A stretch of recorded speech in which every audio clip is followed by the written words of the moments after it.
तो देखिए इस वीडियो में पहले मैं क्वेश्चन नंबर 16 से लेके क्वेश्चन नंबर 30 तक कंप्लीट कराने वाला था। बट इस वीडियो में मुझे कुछ काफ़ी बेहतरीन और काफ़ी अच्छे क्वेश्चन मिल गए जिनको ग्रास्प करने में अभी आपको थोड़ा समय लगेगा। इसलिए मैं केवल क्वेश्चन नंबर 25 तक ही रख रहा हूँ, क्योंकि क्वेश्चन नंबर 25 तक पहुँचते देखिए मेरा 1 घंटे 2 मिनट का वीडियो जा चुका था ऑलरेडी। तो इसलिए मैं क्वेश्चन नंबर 25 तक ही इसको वीडियो को रख रहा हूँ।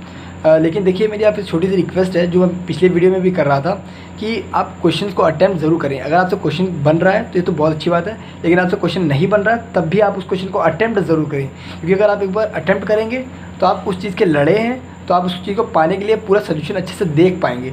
इसलिए क्वेश्चन खुद से ज़रूर अटैम्प्ट करें। चलिए हम फिजिक्स वाला सर के असाइनमेंट्स के सोल्यूशन स्टार्ट करते हैं। पिछले वीडियो में हमने 1 से लेकर 15 तक कवर किया। अब इस वीडियो में हम 16 से लेकर 30 तक कंप्लीट करेंगे। चलिए स्टार्ट करते हैं। Question number 16, 2 identical point charges are placed at a separation of L. P is a point on the line joining the charges at a distance x from any one charge. देखिए question कह रहा है 2 identical charges हैं, मान लेते हैं Q charge है वो, जिनके बीच की डिस्टेंस है, देखिए क्वेश्चन में लिखा है स्मॉल एल, लेकिन क्योंकि ऑप्शंस में कैपिटल एल दिया है तो हम इसको कैपिटल एल लेके चलेंगे। क्वेश्चन कह रहा है P is the point on the line joining the charges eight a distance x from one charge. P एक कोई पॉइंट है किसी भी एक चार्ज से x डिस्टेंस पे।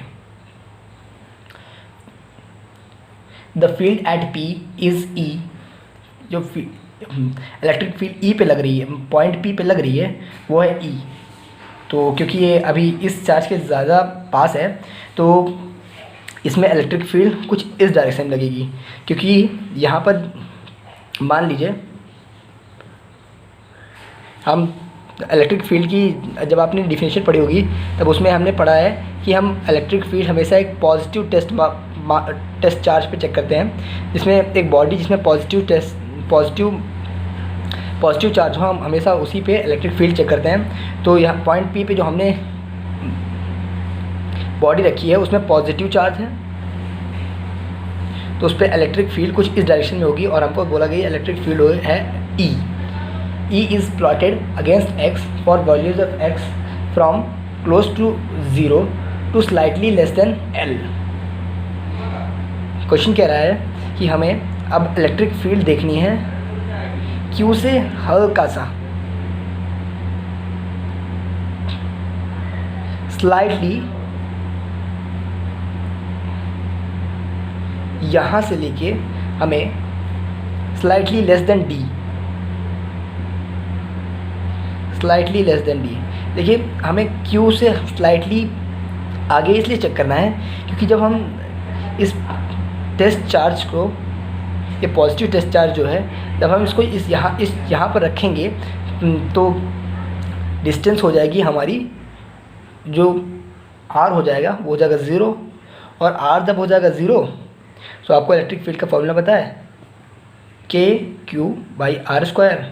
जब R 0 तो इलेक्ट्रिक फील्ड इन्फिनिटी को टेंड कर जाएगा।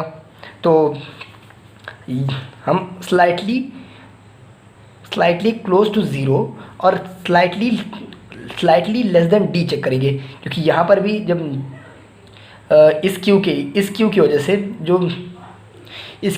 जो R हो जाएगा यहाँ पर भी 0 हो जाएगा, R equals to 0, so that electric field tending to infinity. तो हम स्लाइटली लेस देन 0 और slightly less than D check करेंगे। उस पर हमें graph which of the following best represent the resulting curve, तो हमें एक ग्राफ बनाना है इस पॉइंट से लेके x पॉइंट तक, हमें एक ग्राफ बनाना है पॉइंट ये स्लाइटली लेस देन 0 से वाले पॉइंट में हमें एक ग्राफ बनाना है। यहाँ से लेके डिस्टेंस D तक, स्लाइटली लेस देन D तक हमें एक ग्राफ बनाना है जो बेस्ट रिप्रेजेंट करे इन सारे ग्राफ्स को, जो इनमें किसी ग्राफ से मैच कर जाए। चलिए ट्राई करते हैं। देखिए जब हम इसके मिड वे पे, अगर ये पूरी डिस्टेंस है L, तो मान लीजिए L/2 पे जो electric field electric field Q की वजह से लगेगी वो इक्वल हो जाएगी इलेक्ट्रिक फील्ड इस क्यू की वजह से, क्योंकि दोनों आइडेंटिकल चार्जेस हैं। तो एकदम सेंटर पे जो इलेक्ट्रिक फील्ड लगेगी वो एक दूसरे को कैंसिल कर देगी। तो इलेक्ट्रिक फील्ड एट सेंटर 0 हो गई। और आप देख रहे हैं कि electric field at x equals to 0, at x equals to 0 भी इलेक्ट्रिक फील्ड टेंड कर रहा है ये इन्फिनिटी को। इलेक्ट्रिक फील्ड, और एक मिनट, जब at x equals to D पे भी इलेक्ट्रिक फील्ड टेंड कर रहा है ये इन्फिनिटी की वजह से। यहाँ पर टेंड कर रही है इन्फिनिटी पे इस चार्ज की वजह से, और यहाँ पर इलेक्ट्रिक फील्ड इन्फिनिटी पे टेंड कर रही है इस चार्ज की वजह से। चलिए अब ग्राफ बनाने का ट्राई करते हैं और देख लेते हैं, कुछ पॉजिटिव निगेटिव की बात कर लेते हैं। देखिए जब ये देखिए सेंटर है एट x, ये है x equals to L/2। x equals to L/2 के इस साइड चेक करते हैं क्या होगा।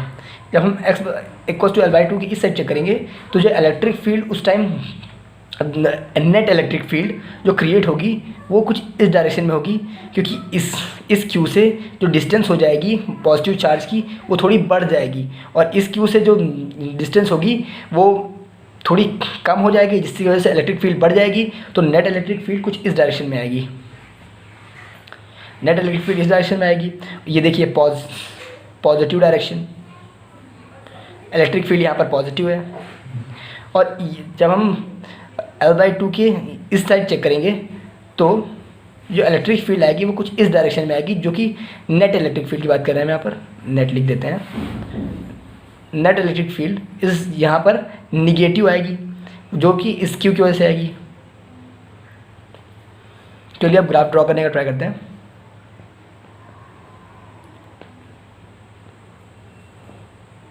ये है x और ये है हमारा e। हमने देखा एट x इक्वल्स टू 0 पे हमारा जो ग्राफ है वो इन्फिनिटी को टेंड कर रहा है, और क्योंकि ये r² के e equals to directive proportion inversely proportional है r² के, तो ये ग्राफ कुछ इस तरह का आएगा,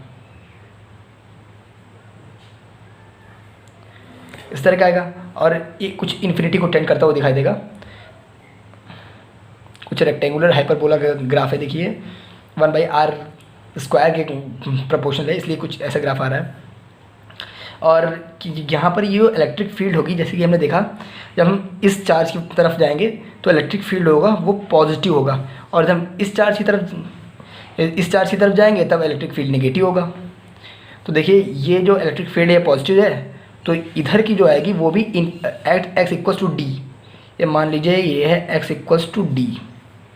x इक्वल्स टू डी पे कुछ इन्फिनिटी को टेंड करता हुआ दिखाई देगा। ये देखिए at x equals to D, कहीं इन्फिनिटी पे जाके ये दोनों लाइंस मिल जाएंगी। देखिए ये तो हमने कितने ईजिली, और ये देखिए ये 0 हो रहा है eight x equals to L/2 पे, कितनी ईजिली ये क्वेश्चन कर दिया। देखिए ये देखिए ऑप्शन भी आ गया आपका, option number D is your correct answer. चलिए गाइस, तो हम करते हैं अपना क्वेश्चन नंबर 17। क्वेश्चन नंबर 17 हमसे कह रहा है a particle of mass m and charge q is placed in an electric field E। देखिए कोई पार्टिकल है जिसका मास है m और उसमें चार्ज है capital Q in an electric field which varies with E equals to E0 sin ωt। ठीक है, विथ टाइम। अब जो ऐसी इलेक्ट्रिक फील्ड में रखा गया है, ये इलेक्ट्रिक फील्ड जो है, पहले तो ये इलेक्ट्रिक फील्ड है E, और ये इलेक्ट्रिक फील्ड टाइम t के साथ ऐसे वैरी कर रहा है कि जो पार्टिकल है कुछ इस तरह से, ये जो E है वो टाइम के रिस्पेक्ट में इस इक्वेशन के थ्रू वैरी कर रहा है। तो हमें पूछा गया है it will undergo a simple harmonic motion of amplitude. अब हमें इस सिंपल हार्मोनिक मोशन, मतलब ये इलेक्ट्रिक फील्ड कुछ इस तरह की है कि ये जो चार्ज Q है ये सिंपल हार्मोनिक मोशन करने लगा है। देखिए विथ रिस्पेक्ट टू टाइम शायद ये इलेक्ट्रिक फील्ड कभी ऐसे लगती हो, फिर कुछ ऐसे लगती हो, मतलब ऐसे वेरी कर रही है कि जो पार्टिकल है सिंपल हार्मोनिक मोशन करने लगा है। तो हमें ये पूछा गया है, तो ये सिंपल हार्मोनिक मोशन ये कर रहा है, उसका एम्पलीट्यूड क्या है। देखिए कुछ पहले तो आप में से कई लोग ऐसा कहेंगे कि सर इसको Y equals to A sine omega T से कंपेयर कीजिए और ई एम्पलीट्यूड की वैल्यू ई नॉट हो जाएगी। पर ये गलत अप्रोच है, बिल्कुल गलत अप्रोच है, क्योंकि आप देख रहे हैं यहाँ पर वाई इक्वल्स टू डिस्प्लेसमेंट है और यहाँ ई इक्वल्स टू ई एक वो है इलेक्ट्रिक फील्ड है और वाई आपकी डिस्प्लेसमेंट है सिंपल हार्मोनिक मोशन की डिस्प्लेसमेंट। तो हमें कुछ ऐसा करना होगा कि ये हमें जो इक्वेशन दी है इससे हमारा एम्पलीट्यूड आ जाए। देखिए हमें क्या तिगड़म चलानी होगी, कुछ तो दिमाग लगाना ही पड़ेगा, वरना सिंपल क्वेश्चन तो है नहीं, मतलब है अच्छा क्वेश्चन है पर अगर आप थोड़ा दिमाग लगाएंगे तो ये क्वेश्चन काफ़ी हलवा क्वेश्चन है। चलिए करते हैं हम। तो हमसे कह रहा है कि ये जो चार्ज है उसमें ये जो मास है उसमें चार्ज है क्यू। देखिए इस जब ये सिंपल हार्मोनिक मोशन कर रहा होगा तो इसमें कुछ फोर्स भी लग रही होगी, तो फोर्स क्या होगी, हमें देखिए इलेक्ट्रिक फील्ड दी गई है तो फोर्स हो जाएगी, फोर्स मान लीजिए इस पर एफ लग रही है तो फोर्स हो जाएगी capital Q E, that is आपने फॉर्मूला पढ़ा ही होगा कि electric field F by Q होता है, उस तरह फोर्स हो जाएगी क्यू ई, तो इलेक्ट्रिक फील्ड हो जाएगी, इसमें क्यू मल्टीप्लाई करा दीजिए E naught sine omega T. अब फोर्स निकल आई हमारे पास आ गई force Q equals to E naught sine omega T. तो हम अब एक्सेलरेशन निकाल लेंगे क्योंकि होता है force equals to mass into acceleration. Mass को नीचे मास को इस साइड भेज देंगे तो acceleration equals to Q E naught M sine omega T. देखिए अब हमारे पास एक्सेलरेशन की इक्वेशन आ गई। अब हमने सिंपल हार्मोनिक मोशन में एक्सेलरेशन की एक इक्वेशन पढ़ी थी जो कि थी a equals to A omega square sine omega T. अब हम इक्वेशन 1 और इक्वेशन 2 को कंपेयर कर लेंगे। ये जो इक्वेशन हमने निकाली है इन दोनों को कंपेयर कर लेते हैं और हमारा आंसर एम्पलीट्यूड आ जाएगा, क्योंकि देखिए हम एम्पलीट्यूड भी ला चुके हैं। तो जो हमारा ए ओमेगा स्क्वायर हो जाएगा वो Q equals to Q E naught by M के इक्वल हो जाएगा। तो A omega square equals to Q E naught by M. Amplitude निकालने के लिए ओमेगा स्क्वायर को इस साइड भेज दीजिए, Q E naught M omega square. तो ये आ गया हमारा एम्पलीट्यूड जो कि है हमारा option number B. So option number B is your correct answer. चलिए अब हम करते हैं क्वेश्चन नंबर 18। क्वेश्चन नंबर 18 हमसे कह रहा है 4 charges are arrange at the corners of a square A B C D as shown. ठीक है, देखिए हमको एक फिगर दिया गया है, पहले फिगर बना देते हैं। फिगर में यह है एक स्क्वायर, फिगर पे ज़्यादा ध्यान मत दीजिए, मेरे फिगर टेढ़े मेढ़े आएंगे, आपको क्वेश्चन करने से मतलब होना चाहिए।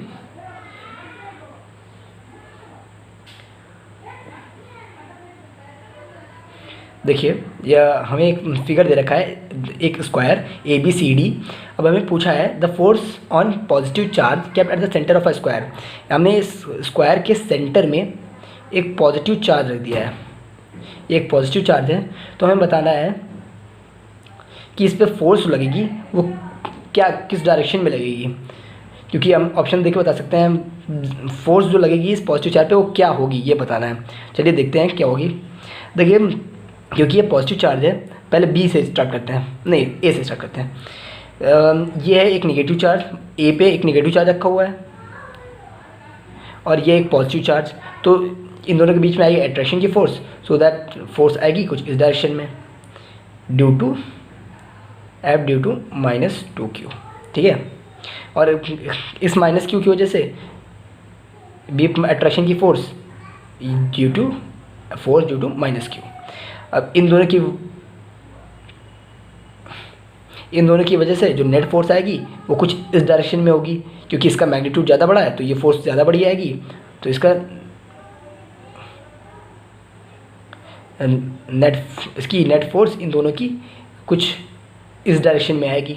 अब चार्ज बी और इस पॉजिटिव चार्ज की बात करते हैं, ये हो गया पॉजिटिव, ये चार्ज भी पॉजिटिव, तो इन दोनों के बीच में आएगी रिपल्जन की फोर्स जो कि होगी इस डायरेक्शन में, force due two plus Q.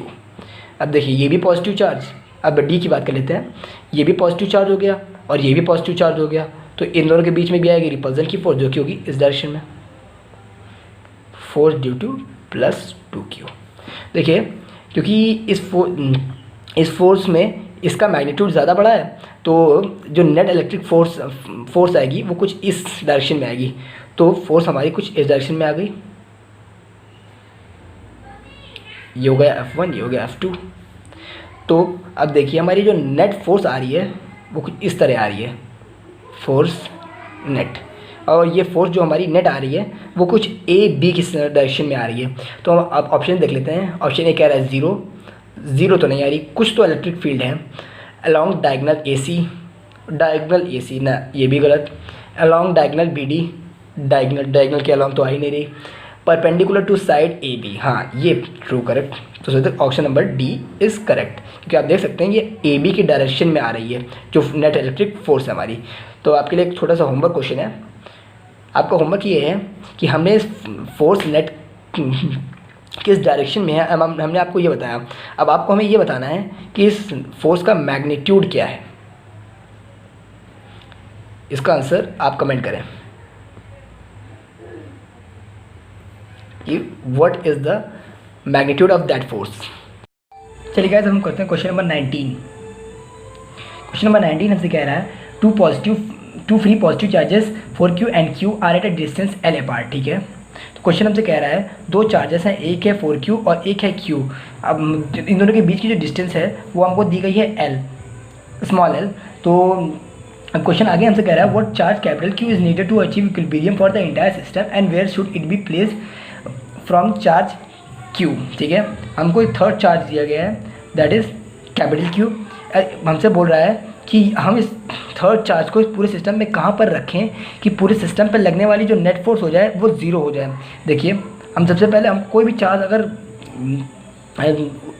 Zero करने के लिए ऐसे क्वेश्चंस में सबसे पहले उस चार्ज को एकदम सेंटर पे रख दीजिए, दैट इज़ 4q और सेंटर के बीच की डिस्टेंस होगी l/2 और q और सेंटर के बीच की डिस्टेंस होगी वो भी होगी l/2।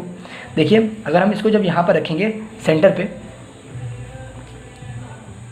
कैपिटल Q को, देखिए क्या होगा 4q, क्योंकि 4q और q का बीच का जो डिस्टेंस है वो इक्वल है q और q के बीच की डिस्टेंस के।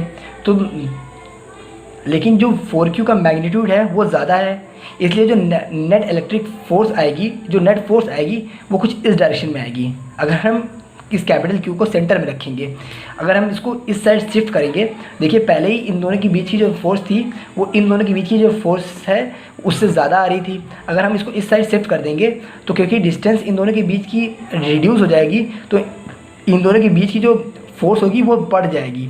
और इन दोनों के बीच की जो, अगर हम देखिए इसको हम एक्चुअली में यहाँ रख रहे हैं, वो मैंने यहाँ ना रखना पड़े इसलिए हम इसको बस थोड़ा ऊपर रख दिया है, बाकी एक्चुअली मैंने इसको रखा यहीं पर है एकदम सेंटर में। ओके, देखिए जब हम इसको इस साइड शिफ्ट करेंगे तो इन दोनों के बीच की डिस्टेंस है वो बढ़ जाएगी, तो इन दोनों के बीच की जो फोर्स है वो घट जाएगी और इन दोनों के बीच की जो फोर्स है वो बढ़ जाएगी, क्योंकि इन दोनों की फोर्स की बीच की जो डिस्टेंस है वो हमने घटा दी है, रिड्यूस कर दी है। तो इधर तो कहीं फोर्स ज़ीरो होने से रही। अगर हम इस कैपिटल Q को इस साइड शिफ्ट करेंगे, देखिए अब हम इन दोनों के बीच की जो डिस्टेंस है वो रिड्यूस करेंगे और इन दोनों के बीच की जो डिस्टेंस है वो इंक्रीज़ करेंगे। इन दोनों के बीच की फोर्स बढ़ेगी, इन दोनों के बीच की फोर्स घटेगी, और हम तो यही चाहते थे। देखिए अगर हम इसको यहाँ कहीं पर रखेंगे तो इन दोनों के बीच की जो इंटरेक्शन फोर्स आएगी वो आएगी K 4Q capital Q by, अब इन दोनों के बीच की फोर्स हम डिस्टेंस मान लेते हैं x, तो इन दोनों के बीच की जो डिस्टेंस हो जाएगी वो हो जाएगी l-x। तो इंटरेक्शन फोर्स जो इन दोनों के बीच आएगी वो आ जाएगी l-x होल स्क्वायर। देखिए K 4Q Q I l-x square. इन दोनों के बीच जो फोर्स आएगी, मान लीजिए कि यहाँ पर इंटरेक्शन फोर्स है वो इक्वल हो चुकी है, तभी तो इस पर नेट फोर्स जीरो होगी ना। मैंने अभी इतनी देर तक आपको यही तो समझाया। देखिए अब ये स्मॉल क्यू जो इस कैपिटल क्यू पर फोर्स लगाएगा वो कुछ ऐसे होगी, के Q1 Q2 by X square. देखिए डिस्टेंस है यहाँ पर x और Q1 है Q2 है हमारा कैपिटल Q। अगर ये दोनों फोर्स इक्वल हो जाएंगी तो कैपिटल Q पे जो नेट फोर्स है वो जीरो हो जाएगी। देखिए इन दोनों की जो दोनों फोर्स को हम इक्वल कर देते हैं, K Q by X square equals to K 4Q by L minus X का होल स्क्वायर। देखिए अब जो भी कट रहा है सब कुछ काट देते हैं, के Q और कैपिटल Q सब कट गया। अब देखिए हम इसको इस साइड ले आते हैं, L minus X by x. देखिए अभी इसका हो जाएगा पूरे का स्क्वायर और ये इधर साइड बचेगा केवल 4। अब दोनों साइड स्क्वायर रूट लेंगे तो L minus X by X equals to 2। अब x को इस साइड भेज देंगे, L minus X equals to 2x। अब x इस साइड आके इससे ऐड हो जाएगा, L इक्वल्स टू 3x। तो x की वैल्यू आ गई यहाँ से L/3। देखिए x है वो हो गया L/3। मतलब स्मॉल q से L/3 डिस्टेंस पे जो कैपिटल Q है उसकी जो नेट फोर्स हो जाएगी वो ज़ीरो हो जाएगी। अब देखिए अगर हम इस पूरे सिस्टम पे जो नेट फोर्स है वो ज़ीरो करनी है तो इन दोनों किसी चार्जेस में हमें जो इसमें किसी भी इन दोनों में किसी भी चार्जेस में अगर हम फोर्स जीरो कर देंगे तो पूरे सिस्टम पे जो फोर्स है वो जीरो हो जाएगी। उसके बाद जब आप इस पर निकाल के देखेंगे फोर्स तब वो भी ज़ीरो आएगी। देखिए अभी तक हम इस चार्ज को पॉजिटिव मान के चल रहे थे। देखिए पॉजिटिव मान के चल रहे थे तभी तो हमने इन दोनों की फोर्स रिपल्जन की बताते हुए इस साइड बताई थी, इन दोनों की फोर्स की रिपल्जन की फोर्स इस साइड बताई हुई थी। लेकिन अगर आप इसको नेगेटिव मान लेंगे तो इसकी फोर्स इस साइड आ जाएगी और इन दोनों की फोर्स इस साइड आ जाएगी, तभी मतलब आंसर सेम आएगा। मतलब आप इसको नेगेटिव पॉजिटिव कुछ भी मान सकते हैं। अभी तक हम इसको पॉजिटिव मानते हुए चल रहे थे। देखिए अब हम इस स्मॉल क्यू को उठाते हैं और इसके बीच की फोर्स इसके बीच इस पर नेट फोर्स जीरो करते हैं। देखिए एक फोर्स तो ये 4Q इस स्मॉल क्यू पे लगाएगा तो कुछ ऐसे आएगी, के Q1 Q2। देखिए यहाँ पर जो डिस्टेंस है वो है L, तो डिस्टेंस का हो जाएगा L स्क्वायर। देखिए अगर हम इस पर नेट फोर्स जीरो करनी है तो हमें इसको निगेटिव करना होगा। अगर ये जो कैपिटल Q है उसकी जो वैल्यू है वो निगेटिव हो जाएगी तो एक फोर्स इस साइड भी आ जाएगी इस फोर्स को बैलेंस करने के लिए। तो हम देखिए मान लीजिए कि अब मैं कह रहा हूँ क्योंकि अब हम इसको नेगेटिव नहीं करेंगे तो अगर ये पॉजिटिव होता तो ये भी इस साइड में फोर्स लगाता तो ये दोनों फोर्स तो ऐड हो जाती और इस स्मॉल क्यू पे जो नेट फोर्स होती है वो कभी जीरो हो ही नहीं पाती। तो इसका मतलब ये जो कैपिटल क्यू हमने पॉजिटिव एज्यूम किया था ये एक्चुअलिटी में निगेटिव है। तो देखिए ये आ जाएगा अब के क्यू बाई, अब इन दोनों के बीच की जो डिस्टेंस है वो है, देखिए L/3 गलत कर दिया मैंने, जो है x जो अभी मैंने निकाला x L/3 है। देखिए अगर हम L/3 का स्क्वायर करेंगे तो L/3 का होल स्क्वायर। अगर देखिए अब इन दोनों फोर्सेस को इक्वल कर देंगे तो जो स्मॉल क्यू पे जो फोर्स आएगी वो ज़ीरो हो जाएगी, जो नेट फोर्स आएगी वो ज़ीरो हो जाएगी। देखिए अब इसका स्क्वायर करेंगे तो 3 का स्क्वायर करेंगे तो 9 हो जाएगा और ऊपर चला जाएगा 9 K Q by L square equals to K Q 4Q by L square cut गया, के से के कट गया, के और Q कट गया। देखिए अब इधर साइड बचा 9Q, इधर साइड बचा 4Q। अब जो Q की वैल्यू आ गई हो जाएगी 4Q बाई 9। अब देखिए अभी हमने बताया आपको कि क्योंकि हमें अगर ये पॉजिटिव होगा तो ये स्मॉल क्यू पे फोर्स इस डायरेक्शन लगाएगा, इसका मतलब ये निगेटिव है ताकि इसकी नेट फोर्स को जीरो कर सके। तो इसका मतलब ये जो कैपिटल क्यू है ये निगेटिव है तो इसको हम निगेटिव कर देंगे। तो दैट इज़ योर आंसर और ये हमारा आंसर है। देखिए मैं ऑप्शन चेक कर लेता हूँ तो ऑप्शन हो गया ये option number A. So option number A is your correct answer. चलिए अब हम करेंगे क्वेश्चन नंबर 20। तो क्वेश्चन नंबर 20 हमसे कह रहा है 6 charges are placed at the corners of a regular hexagon as shown. If an electron is placed at its centre O force on it will be. देखिए हमें फिगर दे रखा है और उसमें हमें A B C D E और F ये सारे हमें नेमिंग दे के रखी हैं हर एक कॉर्नर की। और हमें जो चार्जेस इसमें दे रखे हैं, यहाँ पर रखा है -q, यहाँ पर है 3q, -2q, 2q, q and -2q। अब देखिए हमें इसके बीच में एक इलेक्ट्रॉन रखना है। इलेक्ट्रॉन पे होता है नेगेटिव चार्ज लगा हो गया। अब देखिए हम पहले CF के बीच में देख लेते हैं क्या होगा। फोर्स निकालिए हमें ओवरऑल। देखिए सबसे पहले क्योंकि ये इलेक्ट्रॉन है, नेगेटिव चार्ज है, तो एक नेगेटिव चार्ज एक दूसरे को रिपेल करेंगे और फोर्स इस डायरेक्शन में आएगी। और ये भी नेगेटिव चार्ज और इलेक्ट्रॉन भी नेगेटिव चार्ज, ये भी दोनों को रिपेल करेंगे एक दूसरे को। क्योंकि आप देख रहे हैं कि -2q और -2q सेम है, तो ये दोनों फोर्सेज हो जाएंगी, वो दोनों इक्वल हो जाएंगी और एक दूसरे को कैंसिल कर देंगी।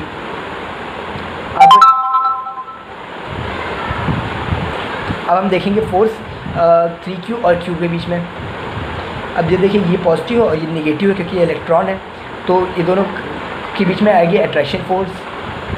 ये दोनों एक दूसरे को अट्रैक्ट करेंगे और इन दोनों के बीच में आएगी भी अट्रैक्शन की फोर्स, क्योंकि ये पॉजिटिव है, ये नेगेटिव है, दोनों के बीच में अट्रैक्शन फोर्स। तो ओवरऑल फोर्स कुछ इस डायरेक्शन में आएगी, क्योंकि इसका मैग्नीट्यूड बड़ा है और इसका मैग्नीट्यूड छोटा है, तो ओवरऑल फोर्स कुछ इस डायरेक्शन में आएगी। ये फोर्स मान लेते हैं F1 है।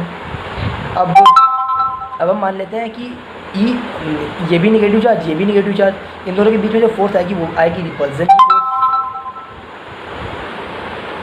और ये पॉजिटिव चार्ज है, ये नेगेटिव चार्ज है, इन दोनों के बीच में जो फोर्स आएगी वो आएगी अट्रैक्शन की फोर्स। तो आप देख रहे हैं कि जो नेट फोर्स आ रही है इस डायरेक्शन में आ रही है, तो मतलब फोर्स आ गई कुछ इस डायरेक्शन में आ गई है। ये F2 आपकी फोर्स। अब जो इन दोनों का रिजल्टेंट आएगा वो कुछ इस डायरेक्शन में आएगा, F नेट। तो आप देख सकते हैं जो नेट फोर्स आई है वो अलोंग, ये अगर सेंटर O है और ये पॉइंट C है, तो नेट फोर्स आई है वो OC की डायरेक्शन में आई है। तो आपका जो ऑप्शन हो जाएगा वो हो जाएगा option C, along OC is your correct answer. चलिए अब हम करते हैं क्वेश्चन नंबर 21। क्वेश्चन नंबर 21 हमसे कह रहा है एक charge particle of charge Q and mass m is released from rest in an uniform electric field E, neglecting the effect of gravity. The kinetic energy of the charged particle after time t seconds is। पहले आपको question समझा देते हैं question क्या कह रहा है आपसे। तो क्वेश्चन आपसे कह रहा है कि हमारे पास एक चार्ज पार्टिकल है, इसमें चार्ज है Q और मास है m, इसे हमें रिलीज़ किया है रेस्ट से रिलीज़ किया है, तो इसकी इनिशियल वेलोसिटी हो जाएगी 0 और इस पर एक यूनिफॉर्म इलेक्ट्रिक फील्ड लग रही है। और जो इलेक्ट्रिक फील्ड का जो मैग्नीट्यूड हमें दिया हुआ है यहाँ पर वो है E, और हमें ग्रेविटी का इफेक्ट है उसे नेगलेक्ट कर देना है और हमें इसकी काइनेटिक एनर्जी बतानी है इस चार्ज पार्टिकल की आफ्टर टाइम t सेकेंड्स। देखिए हम टाइम भी दे दिया गया है, टाइम हमें दिया गया है t और u हमें दिया गया है 0 और हमें दिए गए इलेक्ट्रिक फील्ड और इस पर चार्ज। तो इससे हम निकाल सकते हैं इसकी force, that is Q into E, ये इसकी आ जाएगी फोर्स। तो देखिए हमें निकालना क्या है, हमें निकालनी है काइनेटिक एनर्जी। काइनेटिक एनर्जी का फॉर्मूला होता है 12mv²। तो हमें निकालना है v और हमको गिवन है u, t और f। तो हम v पहले इसको थोड़ा मॉडिफाई कर लेते हैं इस क्वेश्चन को। इसको लिखते हैं ma = force = ma q e, और इसको हम एक्सेलरेशन यहाँ से निकला है हमारा, that is q e by m। हमारे पास एक्सेलरेशन है और इनिशियल वेलोसिटी और टाइम है। तो हम फर्स्ट इक्वेशन ऑफ मोशन लगा देंगे यहाँ पर। First equation of motion that is v = u + at। v हमें निकालना है, u हमें 0 गिवन है और a हमें गिवन है q e बाई m और टाइम हमें दिया गया है t। देखिए यहाँ पर आपकी फाइनल वेलोसिटी निकल के आ गई q e t by m। देखिए अब आपकी काइनेटिक एनर्जी आ जाएगी, आपकी वेलोसिटी आपकी आ गई, तो आपकी काइनेटिक एनर्जी भी आ जाएगी 12m। मास तो हमें m ही गिवन है, ये देखिए, और वेलोसिटी हो जाएगी q e t by m का होल स्क्वायर। तो 12m Q square E square T square by M square. तो यहाँ से देखिए ये इसका स्क्वायर एम से कट गया, तो आपका आंसर आ गया Q square E square T square by 2m। ये आपकी काइनेटिक एनर्जी आ गई। That is your option B. So option B is your correct answer. चलिए तो स्टार्ट करते हैं क्वेश्चन नंबर 22। क्वेश्चन नंबर 22 हमसे कह रहा है two identical positive charges are fixed on the Y axis at equal distances from origin O. ठीक है, क्वेश्चन कह रहा है कि टू इक्वल चार्जेस, दो आइडेंटिकल चार्जेस से कोई जो पॉजिटिव हैं वो ओरिजिन ओ से इक्वल डिस्टेंसेस पे रखे हुए हैं। देखिए अगर हम जब ऊपर की बात करते हैं, मान लीजिए डिस्टेंस है r डिस्टेंस पे एक प्लस क्यू चार्ज रखा हुआ है, तो अब r डिस्टेंस पे हमें कोई इसी साइड कोई दूसरा पॉइंट तो मिलेगा नहीं जहाँ दूसरा आइडेंटिकल पॉजिटिव चार्ज रख सके, तो हमें दूसरी साइड ही जाना पड़ेगा। मतलब निगेटिव साइड में अगेन r डिस्टेंस पे दूसरा पॉजिटिव प्लस क्यू चार्ज रखा हुआ है। A particle with a negative charge starts on the X axis at a large distance from O, moves along the positive x axis, passes through O and moves far away from O। ठीक है, question हमसे कह रहा है कि एक negative charge particle है, वो इस चार्ज O से काफ़ी लार्ज डिस्टेंस पे चलना स्टार्ट करता है अलॉन्ग पॉजिटिव x डायरेक्शन में। तो मान लेते हैं वो जो चार्ज है निगेटिव चार्ज पार्टिकल वो है माइनस क्यू हो गया वो निगेटिव चार्ज पार्टिकल, और प्लस क्यू ये हो गया दोनों पॉजिटिव चार्ज पार्टिकल वो, और ये चार्ज पॉजिटिव x डायरेक्शन में मूव कर रहा है, पॉजिटिव x एक्सिस, और ये इस ओरिजिन ओ से होते हुए काफ़ी लार्ज डिस्टेंस पे मूव कर जाता है, यहाँ से कहीं काफ़ी दूर चला जाता है। Its acceleration A is taken as positive along its direction of motion. ठीक है, अब क्वेश्चन कह रहा है कि जो इसकी एक्सेलरेशन है इस डायरेक्शन में पॉजिटिव ली गई है। The particle acceleration A is plotted against x coordinate. ठीक है, देखिए जो पार्टिकल की डिस्टेंस है, यहाँ पर वाई एक्सिस को कह रहा है, वाई एक्सिस को ए मानिए और इस एक्स एक्सिस को डिस्प्लेसमेंट एक्स मानते हुए एक ग्राफ बनाइए जिसमें आप इसकी एक्सेलरेशन के वेरिएशन को इसकी डिस्टेंस के साथ बता सकें। देखिए पहले हम एक काम करते हैं, इन दोनों के बीच की फोर्स निकाल लेते हैं। पहले हम सारे पॉइंट निकाल लेते हैं कि इन्फिनिटी पे एक्सेलरेशन की वैल्यू क्या होगी, एक्सेलरेशन की मैक्सिमम वैल्यू क्या होगी, ओरिजिन पे एक्सेलरेशन की वैल्यू क्या होगी। अगर ये सारे पॉइंट्स हम निकाल लेंगे तो x और a के बीच का जो ग्राफ आएगा उसे बनाने में हमें कोई प्रॉब्लम नहीं होगी। देखिए पहले हम इस प्लस क्यू और इस माइनस क्यू के बीच की फोर्स निकाल लेते हैं। देखिए प्लस क्यू और माइनस क्यू के बीच में आएगी अट्रैक्शन की फोर्स, जो कि कुछ इस डायरेक्शन में आएगी। मान लीजिए थीटा एंगल पे ये F आ गया, और प्लस क्यू और माइनस क्यू के बीच में भी अट्रैक्शन की फोर्स आएगी। देखिए ये सारा फिनोमेना हम कर रहे हैं जब माइनस क्यू वाई एक्सिस से x डिस्टेंस पे है, ये भी F आ जाएगा और ये थीटा आ जाएगा, क्योंकि ये भी दोनों आइडेंटिकल चार्ज पार्टिकल हैं, और ये जो फोर्स इस पे लगाएंगे वो दोनों इक्वल होंगी। काफ़ी सिमेट्रिकल केस है, तो आप समझ पा रहे होंगे। देखिए अब जो इन दोनों का रिजल्टेंट आएगा, इसका आएगा F cos थीटा, इसका आएगा F cos थीटा, तो जो रिजल्टेंट बन जाएगा वो हो जाएगा 2F cos थीटा। तो हमारी जो F नेट आ रही है वो आ रही है 2F cos थीटा। देखिए F नेट जो है उसको हम थोड़ा तोड़ देते हैं इस फॉर्म में, MA नेट हो जाएगा 2F cos थीटा। देखिए एक्सेलरेशन, अब मैं इसको ए लिख रहा हूँ, ए नेट को 2F cos थीटा।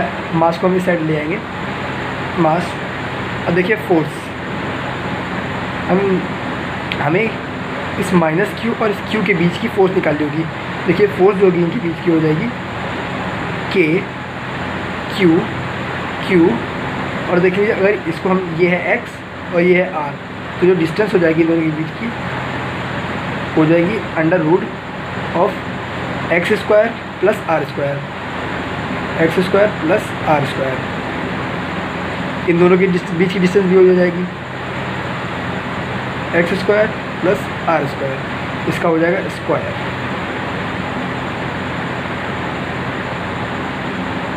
देखिए आ जाएगा 2k Q Q by m, इसका स्क्वायर करेंगे तो एक्स स्क्वायर ए स्क्वायर बचेगा, X square plus R square.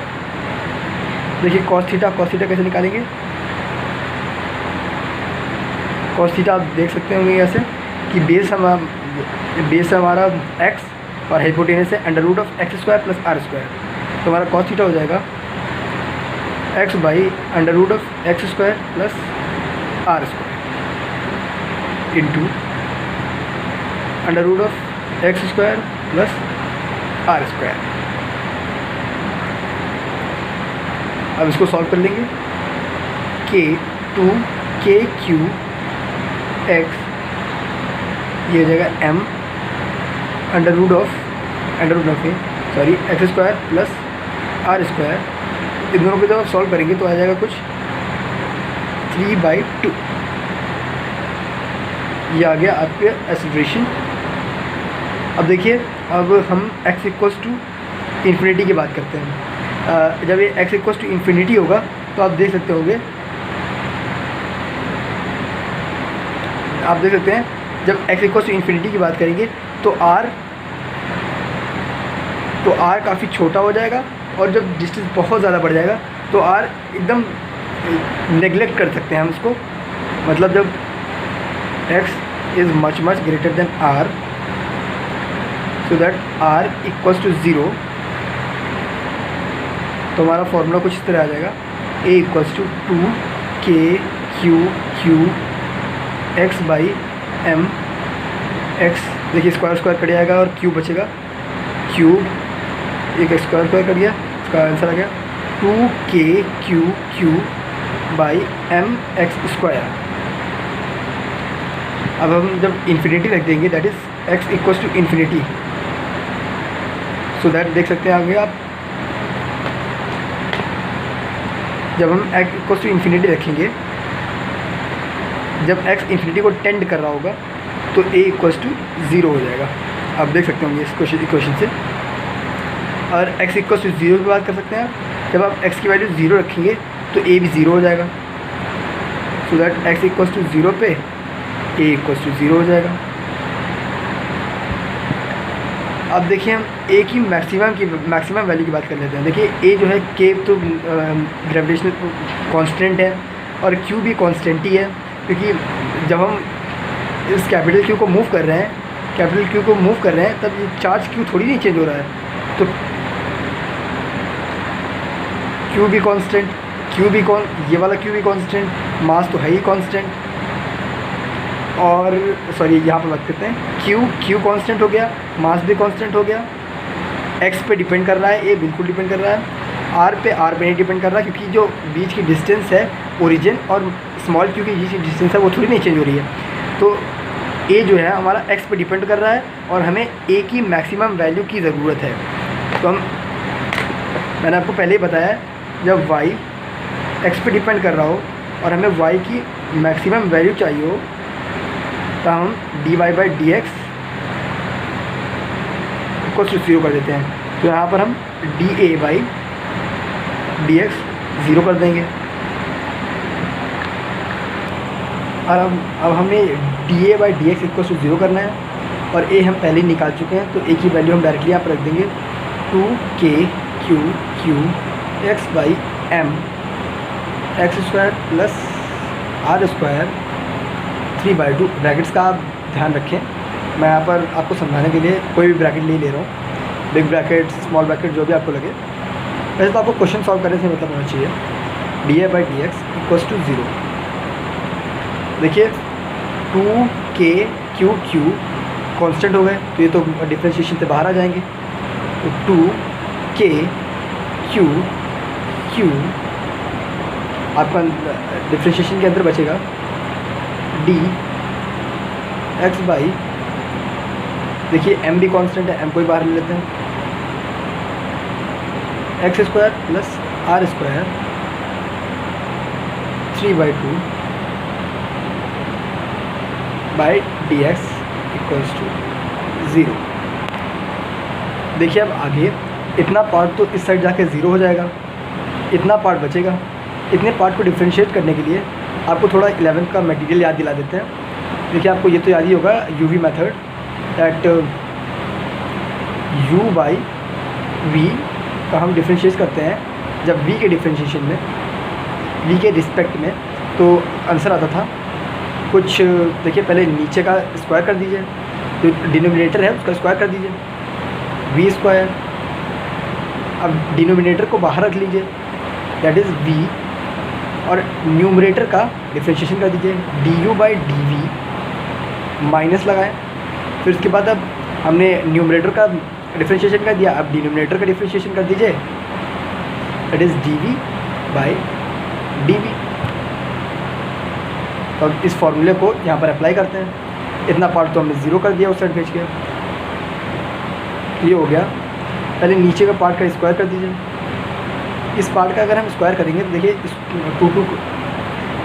2 से मल्टीप्लाई करेंगे स्क्वायर के लिए इसकी पावर्स में, तो 2 कट जाएगा, बचेगा आंसर x² प्लस r² का क्यूब। अब न्यूमरेटर की बात कर लेते हैं। हमने देखा यहाँ पर v यानी कि न्यूमरेटर रखेंगे हम, that is x² plus r² की पावर 3/2। अब न्यूमरेटर का क्या कर देंगे, डिफ्रेंशिएशन करेंगे इसका dx, इसका x के रिस्पेक्ट में डिफ्रेंशिएशन करेंगे तो 1 ही आ जाएगा। देखिए माइनस लगाया। अब हम पहले न्यूमरेटर को बाहर रखेंगे और उसके बाद देखिए dv है, न्यूमरेटर को बाहर रखेंगे और डिनोमिनेटर का डिफ्रेंशिएशन कर देंगे। न्यूमरेटर को बाहर रखा x, और इसका जब हम डिफ्रेंशिएशन करेंगे तो इसकी पावर निकल के बाहर आगे आ जाएगी, that is 3/2 x² plus r²। इसमें जब हम 1 माइनस करेंगे तो ये 1/2 हो जाएगा, 1/2। अब चेन रूल लगाएंगे, इसका फिर से डिफ्रेंशिएशन करेंगे तो इतना पार्ट हो जाएगा 0 और बचेगा 2x इक्वल्स टू 0। अब देखिए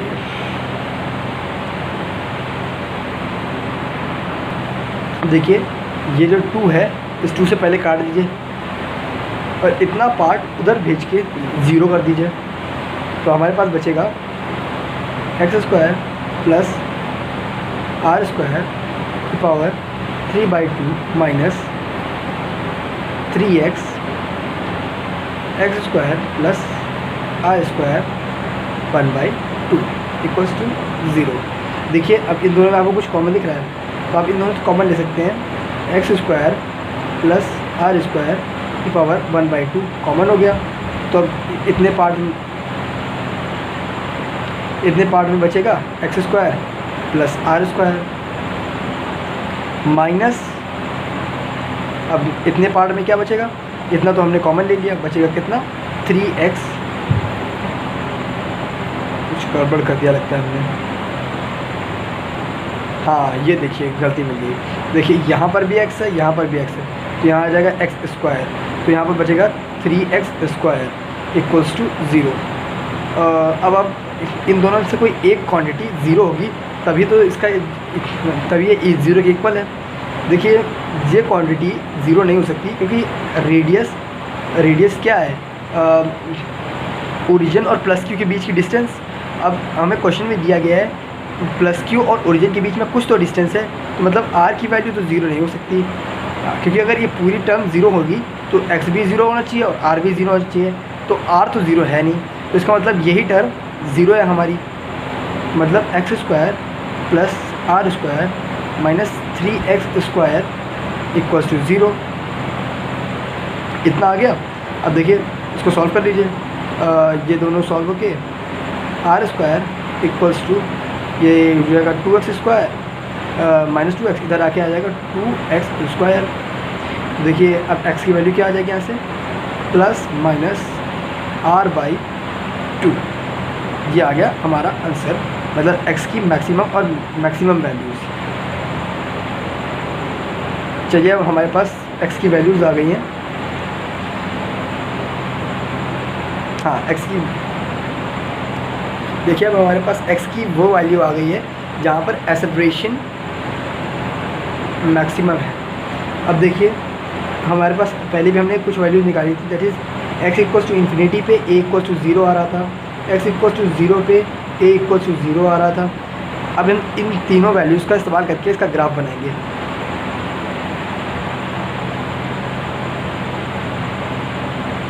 देखिए क्वेश्चन हमें ये कह रहा है कि x इक्वल्स टू 0 पे जो एक्सेलरेशन है, यहाँ पर हमने a लिया है, यहाँ पर लिया है x, क्वेश्चन में गिवन है। तो x इक्वल्स टू 0 पे a भी 0 है, ठीक है।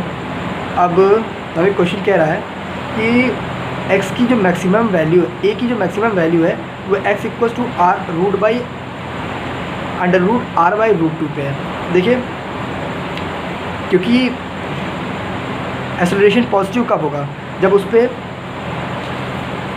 आप देख सकते हैं यहाँ पर फोर्स पॉजिटिव लग रही है, क्योंकि एक्सेलरेशन पॉजिटिव डायरेक्शन में है और डिस्प्लेसमेंट भी पॉजिटिव डायरेक्शन में है। तो यहाँ पर एक्सेलरेशन पॉजिटिव आ गई, तो इतने पार्ट में जो एक्सेलरेशन होगी पॉजिटिव होगी। और यहाँ पर आप देखें तो फोर्स इस डायरेक्शन में आएगी, मतलब एक्सेलरेशन भी इस डायरेक्शन में आएगी और डिस्प्लेसमेंट इस डायरेक्शन में आएगी। तो जो एक्सेलरेशन हो जाएगी वो निगेटिव हो जाएगी। तो मतलब यहाँ पर एक्सेलरेशन आ गई पॉजिटिव, यहाँ पे एक्सेलरेशन आ गई निगेटिव। इसका मतलब यहाँ पर जो x इक्वल्स टू √r/2 की बात कर रहे हैं वो कुछ ऐसे आएगा। देखिए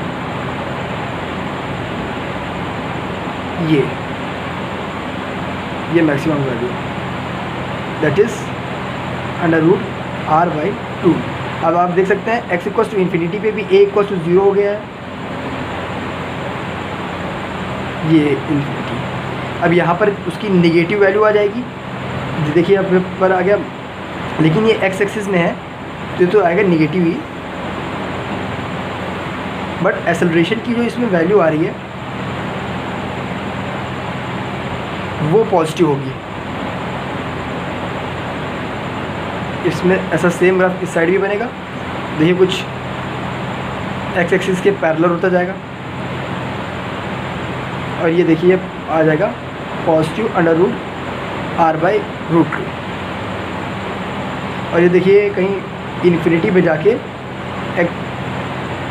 x इक्वल्स टू इन्फिनिटी पे जाके कहीं ये x इक्वल्स टू इन्फिनिटी पे जाके a की वैल्यू 0 हो जाएगी, जैसे कि आप देख सकते हैं। तो ये हमारा ऑप्शन नंबर, जो मैं ऑप्शन चेक कर लेता हूँ, तो ये हो गया हमारा option number B. So option number B is your correct answer. चलिए बढ़ते हैं क्वेश्चन नंबर 23 की तरफ। क्वेश्चन नंबर 23 में लिखा है 4 equal positive charges are fixed at a vertices of a square of side L. Z axis is perpendicular to the plane of the square. The point z equals to 0 is the point where the diagonal of the square intersect each other. The plot of electric field due to the four charges as one moves on the z axis. ठीक है, अब वो question की situation समझा देते हैं। Question की situation ऐसी है कुछ कि एक स्क्वायर है, इसके साइड्स की लेंथ है L और z एक्सिस, उसके एक्सिस के z axis is perpendicular to the plane of the square. मतलब जो z एक्सिस है, मतलब कुछ ऐसे देखिए, ये मान लीजिए आपकी z एक्सिस है, z एक्सिस ये परपेंडिकुलर है इसके प्लेन के पेपर। जैसे ये मान लीजिए ये इतना पूरा स्क्वायर है तो इसके पूरा प्लेन के परपेंडिकुलर, ऐसे प्लेन के परपेंडिकुलर है।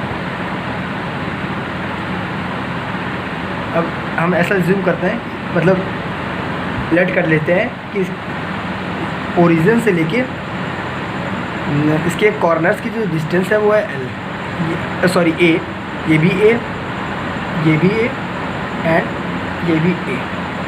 तो देखिए यहाँ से हम बोल सकते हैं L equals to root a root. अब हमें बतानी है डायगोनल इंटरसेक्ट, ठीक है। z equals to zero, z equals to zero पे इसकी डायगोनल इंटरसेक्ट करती हैं। The plot of electric field 4 charges as one move on the z। अगर इसकी z एक्सिस पे कोई पॉइंट, कोई चार्ज मूव करेगा तो हमें उसका ग्राफ ड्रॉ करना है। z एक्सिस को पहले z एक्सिस पे डिस्टेंस मानेंगे और इलेक्ट्रिक फील्ड डिस्प्लेसमेंट, देखिए इसकी z एक्सिस पे जो चार्ज मूव कर रहा है उसका ग्राफ डिस्टेंस के साथ इलेक्ट्रिक फील्ड के साथ कैसे वेरी कर रहा है वो हमें उसका ग्राफ बनाना है। कहीं कोई रैंडम केस ले लेते हैं, जैसे मान लीजिए x डिस्टेंस पे, z एक्सिस पे x डिस्टेंस पे, इस पे कॉर्नर पे जो चार्जेस रखे हैं वो है q। लेट कर लेते हैं 4 इक्वल पॉजिटिव, तो सारे इक्वल देखिए हमने बनाया और पॉजिटिव रखेंगे। इलेक्ट्रिक फील्ड देखिए हम हमेशा एक पॉजिटिव टेस्ट चार्ज पे चेक करते हैं, तो ये भी सारे चार्ज पॉजिटिव हैं, तो इसकी वजह से जो इलेक्ट्रिक फील्ड यहाँ इस पॉइंट में होगी वो कुछ इस डायरेक्शन में आएगी। 3D में आप इसको कुछ, यहाँ तो मैं 3D पेपर में तो नहीं बना सकता, लेकिन फिर भी आप इसको 3D में इमेजिन करके ट्राई करिएगा। इस क्यू की वजह से कुछ इस तरह। अभी हम इन्हीं दोनों पे वर्क करते हैं। देखिए मान लीजिए थीटा एंगल पे है तो ये भी थीटा एंगल पे आ जाएगा। इसी तरह इसके उस साइड और इसके इस साइड भी इस क्यू की वजह से जो इलेक्ट्रिक फील्ड क्रिएट होगी वो भी कुछ इस डायरेक्शन में आएगी। और देखिए चारों की वजह से जो इलेक्ट्रिक फील्ड आएगी वो कुछ 4E cos थीटा आएगी। तो हमारी जो नेट इलेक्ट्रिक फील्ड आ गई E net equals to 4E cos theta. अब देखिए यहाँ जो E की वैल्यू है वो आएगी K Q बाई, देखिए इन सबके बीच डिस्टेंस जो है इसको मान लेते हैं, ये डिस्टेंस को मान लेते हैं R, और R किसके इक्वल हो जाएगी, ये है A और ये है X, तो इसकी डिस्टेंस हो जाएगी R हो जाएगा x² plus a² KQ by under root x² plus a²। अब cos थीटा हम कैसे निकालेंगे, देखिए cos थीटा हो जाएगा बेस, देखिए ये थीटा है,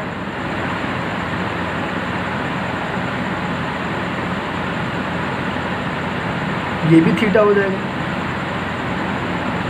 ये 90 माइनस थीटा, ये भी 90 माइनस थीटा, तो ये थीटा। मतलब आप एज्यूम कर, मतलब आप देख सकते होंगे यहाँ पर कि अगर ये थीटा है तो ये आ जाएगा बेस और ये आ जाएगा हमारा हाइपोटेनस। बेस हमारा x और हाइपोटेनस है under root x² plus a²। तो cos थीटा हमारा हो जाएगा x by under root x² plus a²। अब यहाँ से आप देख सकते होंगे कि इन दोनों को हम मल्टीप्लाई करेंगे तो क्या आएगा 4kqx बाई, देखिए क्योंकि हम यहाँ पर x का स्क्वायर करेंगे तो ये आंसर आ जाएगा x² प्लस a² प्लस 3/2। यहाँ से हमारा आ गया E नेट। देखिए यहाँ जो एट x इक्वल्स टू 0 पे क्या होगा, एट x इक्वल्स टू 0 पे जो इलेक्ट्रिक फील्ड आएगी, एट x इक्वल टू 0 पे जो इलेक्ट्रिक फील्ड आएगी वो भी 0 हो जाएगी। And at x equal to infinity पे, x इक्वल टू इन्फिनिटी पे क्योंकि at x equal to infinity पे जो x हो जाएगा वो a से काफ़ी बड़ा हो जाएगा, तो a लगभग 0 हो जाएगा। तो हम x को जब इन्फिनिटी रखेंगे तो ये पूरा टर्म हो जाएगा 0, तो इलेक्ट्रिक फील्ड एट इन्फिनिटी भी 0 हो गया। अब देखिए हमें ई नेट की मैक्सिमम वैल्यू निकालनी है। हमें ग्राफ के लिए कुछ पॉइंट्स चाहिए होते हैं तो जिससे हम अपना ग्राफ ड्रॉ कर सकें। तो देखिए अपने ई की मैक्सिमम वैल्यू निकालते हैं। ई के पे नहीं डिपेंड कर रहा, क्यू पे नहीं डिपेंड कर रहा, एक्स पे डिपेंड कर रहा है और ए पे भी नहीं डिपेंड कर रहा, क्योंकि ए भी आप देख सकते हैं कांस्टेंट है, डिस्टेंस है। तो मतलब हमारा जो ई है केवल एक्स पे डिपेंड कर रहा है।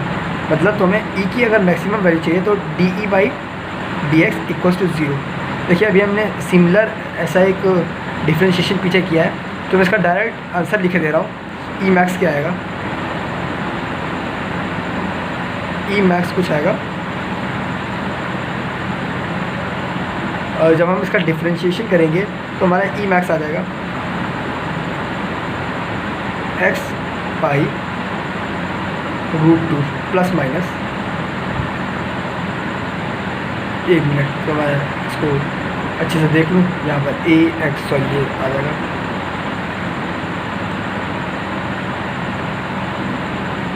X equals to plus minus A by √2,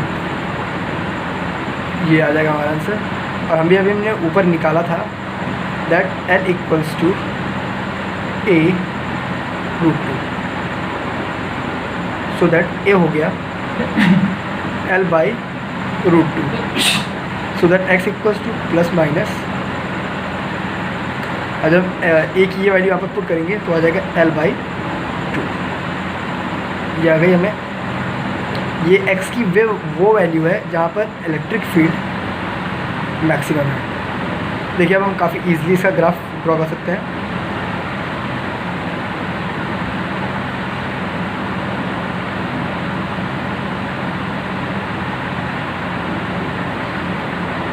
अब हमारे पास पॉइंट्स हैं एक्स इक्वल्स टू 0 पे इलेक्ट्रिक फील्ड 0, ये इलेक्ट्रिक फील्ड है, और ये एक्स एक्सिस पे जेड एक्सिस पे हम डिस्प्लेसमेंट चेक कर रहे हैं, और वाई एक्सिस पे हम इलेक्ट्रिक फील्ड ले रहे हैं। एट एक्स इक्वल्स टू 0 पे electric field 0, X equals to infinity पे भी इलेक्ट्रिक फील्ड आई हमारी 0, एंड एक्स जब ई मैक्स होगा, मैक्सिमम होगा, तब एक्स की वैल्यू हो जाएगी प्लस एल बाई 2, क्योंकि अभी हम केवल पॉजिटिव की बात कर रहे हैं तो केवल हम प्लस एल बाई 2 लेंगे। देखिए तो ये ग्राफ आ जाएगा कुछ ऐसा,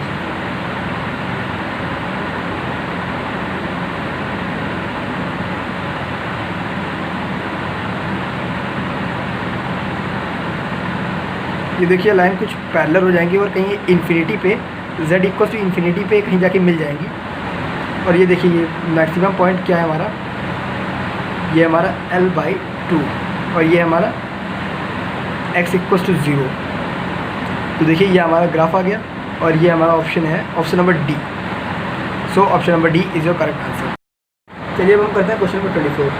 क्वेश्चन नंबर 24 हमसे कह रहा है a small circular ring has a uniform charge distribution on a far off axial point distance x from the centre of the ring, the electric field is proportional to. ठीक है, देखिए question से कह रहा है कि एक रिंग है, उससे कहीं बहुत दूर एक पॉइंट पे जो इलेक्ट्रिक फील्ड होगी वो डिस्टेंस की कैसे प्रोपोर्शनल होगी। क्योंकि आप ऑप्शंस पे देख सकते हैं कि इस प्रोपोर्शनल टू एक्स की पावर -1 एक्स की पावर -√3/2 ऐसे ही ऑप्शन आ रहे हैं। तो ये मुझसे पूछ रहा है जो इलेक्ट्रिक फील्ड होगी वो डिस्टेंस के यानी कि एक्स के कैसे प्रोपोर्शनल होगी। देखिए आपने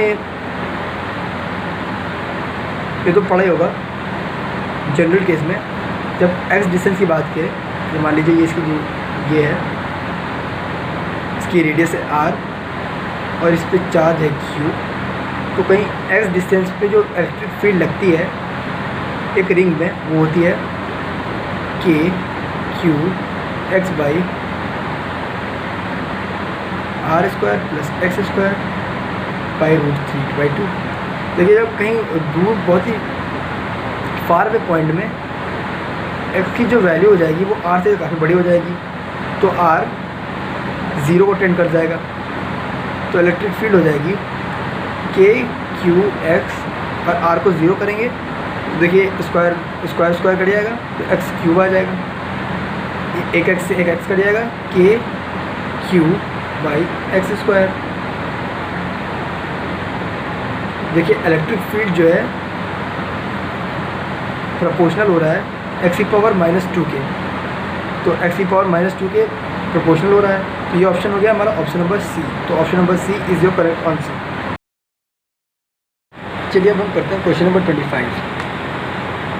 क्वेश्चन नंबर 25 हमसे कह रहा है, in non conducting ring of radius r has uniformly distributed positive charge q, a small part of the ring of length d is remove, और दिया गया है d काफ़ी छोटा है उसकी रेडियस से, the electric field eight the centre of the ring will be now.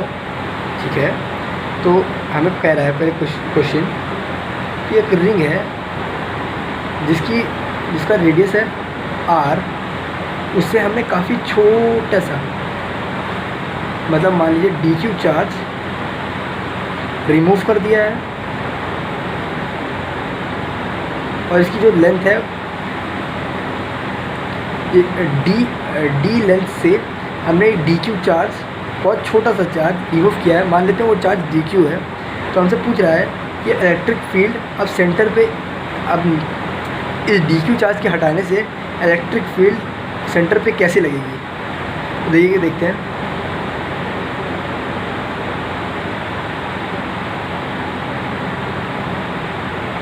देखिए ये सेंटर पे हमने थोड़ा सा यहाँ से d डिस्टेंस से हमने dq चार्ज को हटा दिया है, तो इधर का जो dq चार्ज होगा, पहले तो देखिए इधर का dq चार्ज इधर फोर्स लगा रहा था, और इधर के dq चार्ज इस साइड फोर्स लगा रहा था, तो सेंटर पे जो फोर्स थी वो ज़ीरो हो जा रही थी।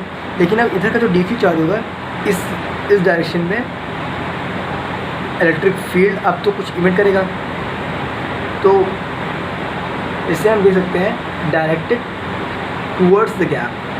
जो इलेक्ट्रिक फील्ड अब प्रोड्यूस हो रही है वो डायरेक्टेड टूवर्ड्स द गैप होगी। तो इससे हमारे दो ऑप्शन तो नेगलेक्ट हो गए, सी और डी। अब हमारे पास बचे क्वेश्चन ए और बी, ऑप्शन नंबर ए और बी। अब देखिए हम इसका मैग्नीट्यूड कैसे निकालेंगे। देखिए इलेक्ट्रिक फील्ड होती है कि इस पॉइंट पे क्या हो जाएगी, इसकी वजह से इस पॉइंट पे हो जाएगी कि d q by r square, कि इन दोनों के बीच जो डिस्टेंस है वो है r, that is radius of इस ये जो कंडक्टिंग रिंग है इसका रेडियस आर है, तो आर स्क्वायर आ जाएगा। देखिए डी क्यू कैसे निकालेंगे, 2 पाई आर, इस पूरे में जो चार्ज है 2 पाई आर, तो जो लेंथ चार्ज था यहाँ से देखिए 2 पाई आर पे जो चार्ज था वो था कैपिटल क्यू।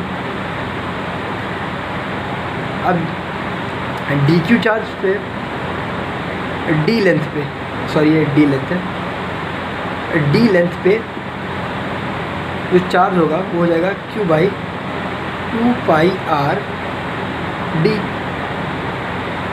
तो देखिए हमारा यहाँ से डी लेंथ पे जो चार्ज होगा उसकी वैल्यू आ गई है, तो आएगा के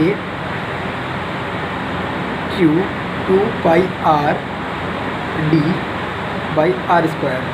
तो देखिए यहाँ से आप इलेक्ट्रिक फील्ड 1/r³ की प्रोपोर्शन आ रहा है, 1/r³ की proportion. So the option is directed towards the gap and inversely proportional to r³। So ये कौन सा ऑप्शन है, ये है आपका ऑप्शन नंबर ए।